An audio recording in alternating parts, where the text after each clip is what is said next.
En Irak, toujours, les actes de torture pratiqués par les Américains à la prison d'Abu Ghraib présentent des similitudes troublantes avec ce qui s'est passé il y a plus de 40 ans pendant la guerre d'Algérie. La simple comparaison des photos de l'époque et de celles d'aujourd'hui tente à prouver qu'il ne s'agit pas d'une simple coïncidence.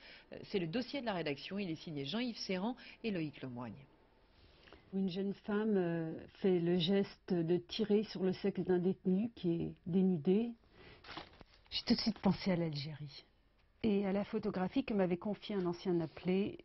Tout de suite, j'ai vu le même geste vers le sexe, surtout le regard de connivence avec le photographe, les mêmes stéréotypes, c'est effarant. Elle est chercheure au CNRS.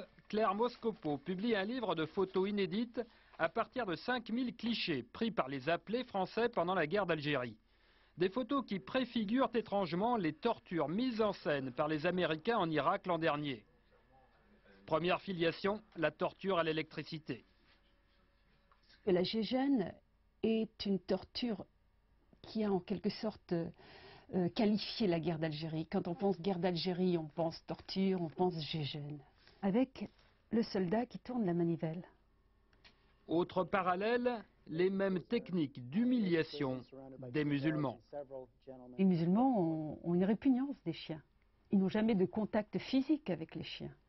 Le chien était un élément assez violent qui pouvait faire parler ou qui pouvait intimider les Algériens. Les soldats l'ont souvent utilisé. Tout comme l'humiliation sexuelle, pas non plus une invention américaine. Des soldats français ont également fait ce genre de photos en Algérie. Un éditeur algérien en a rassemblé dans un livre. Rien de plus terrible que la nudité d'un homme, d'un Algérien en particulier. C'est la pire torture qui soit. On ne peut même pas s'imaginer ce que ça représente comme souffrance. Le journaliste Jacques Duquesne a recueilli lui-même ce type de photos pendant la guerre d'Algérie. C'était des soldats avec qui j'étais en confiance vers la fin de la guerre d'Algérie qui m'ont dit « mais vous avez déjà vu ça ?» et ils avaient ces photos et ils les gardaient, je ne sais pas. Et dans leurs photos, on retrouve encore de troublantes correspondances avec l'Irak. Et ça aussi, c'est une photo, évidemment, d'inconscience absolue. Ces gens-là font quelque chose de tout à fait inconscient avec cet homme qui a la corde au cou, à qui on a fait creuser son tombe et tout ça. Et ils se font photographier, ils sourient, enfin c'est incroyable. L'armée américaine s'est-elle inspirée des méthodes françaises de l'Algérie? En août 2003, elle est débordée à Bagdad par une vague d'attentats terroristes en milieu urbain. Au Pentagone, une partie de l'état-major américain va alors revisionner le film « La bataille d'Alger ».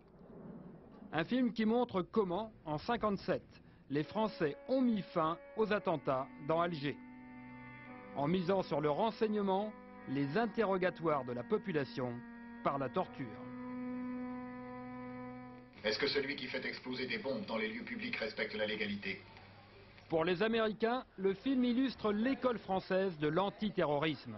Une école qu'ils connaissent bien. Dans un film et un livre à paraître, Marie-Monique Robin raconte comment, dès 1961, le commandant Ossarès, l'un des tortionnaires d'Alger, est appelé comme instructeur à Fort Bragg, le QG des forces spéciales américaines.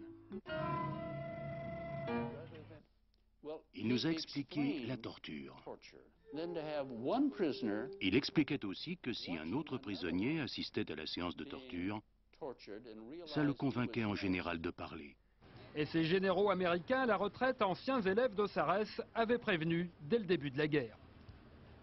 Ça faisait 3 semaines que la guerre d'Irak avait commencé, ils étaient complètement désespérés. Je me suis dit, voilà, ça y est, c'est reparti.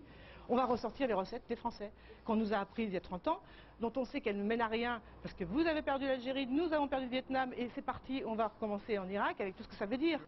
S'ils sont revenus à l'ancienne école française, les Américains ont effectivement mal relu l'histoire. Car en employant la torture, la France a gagné la bataille d'Alger, mais elle va perdre la guerre d'Algérie sur le plan politique et sur le plan moral.